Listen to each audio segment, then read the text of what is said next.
Welcome to another huge U-turn, an NHS rollback on the jabs. Things are changing. They are changing the rhetoric, not just when it came to what happened in 2020, the lockdown days, and that virus, but also flu jabs.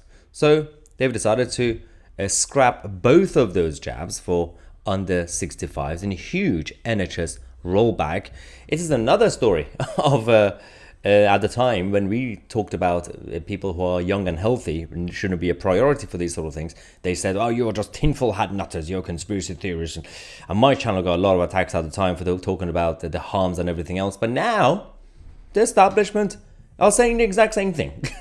So they got the boosters and the flu jabs who are no longer available on the NHS this year for 12 million people aged 50 to 64 as the government rows back on their pandemic policies. In plans expected to be announced by the government's Joint Committee on Vaccinations and Immunisation on Tuesday, today, the rollout of these jabs will also be delayed until October this year. So what happened then?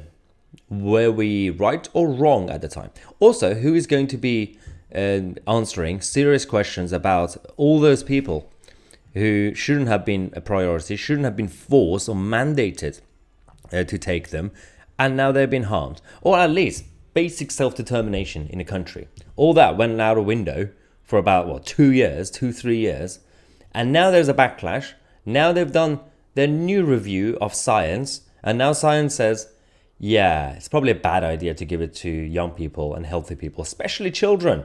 So we've got children aged between 2 and 17 who will now instead be offered flu nasal sprays. So not even the flu jabs, because they realize obviously the harm that it's been doing, and of course it shouldn't be a priority in terms of even cost to the country, because all this will be on the taxpayer. It's the NHS. It's all free.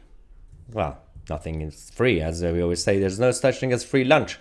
But they've been using taxpayers' money on this, and all that is now changing. And we have to be grateful. Look at this lovely photo of Sadiq Khan saying, in 2022 and 2023, some 40.6% of those aged between 50 and 65 in England came forward for the flu jab, which was a decrease on the 45.7% that's seen previously. Likewise, 51.7% of the same age range accepted the invitation for the boosters last winter, which was a notable fall from 77.6% the year before. So everybody is waking up, but people woke up before the establishment woke up. Now, I don't really care how they came to this conclusion in terms of the political establishment making the decision, because this is done by bureaucrats inside the NHS England. It's not really government ministers deciding, but whatever reason behind it, whether it was the actual backlash or whether it was a genuine review, that makes me question a lot of things about the credibility of these experts, because we had a lot of medical experts at the time warning against it. But they didn't listen to the external experts because they had their echo chamber inside the establishment bubble. And they said, we can only trust our own experts, and we will be the only source of news and scientific update, medical updates for you guys.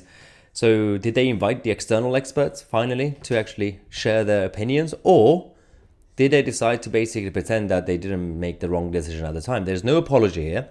There's no statement talking about how they should do something about all those people who have been harmed. Nothing has been done about what's already happened, the damage. But now they're saying, going forward, like pretending nothing's happened, we are going to be doing this rather than that. Right? Okay. Is that it? Nothing about correcting the past. Absolutely nothing. So it's good news. Let's celebrate. There's some common sense now in the scientific community of the establishment, but there are still a lot of people who are waiting for answers. And we have Matt Hancock, who, despite all the damages he's done to the country, going around, going on holidays, going on TV, be a celebrity and having a great time. Nothing. No accountability. No scrutiny. Let me know what you think in the comment section. I'm Mahyar Tousi, and we are the media.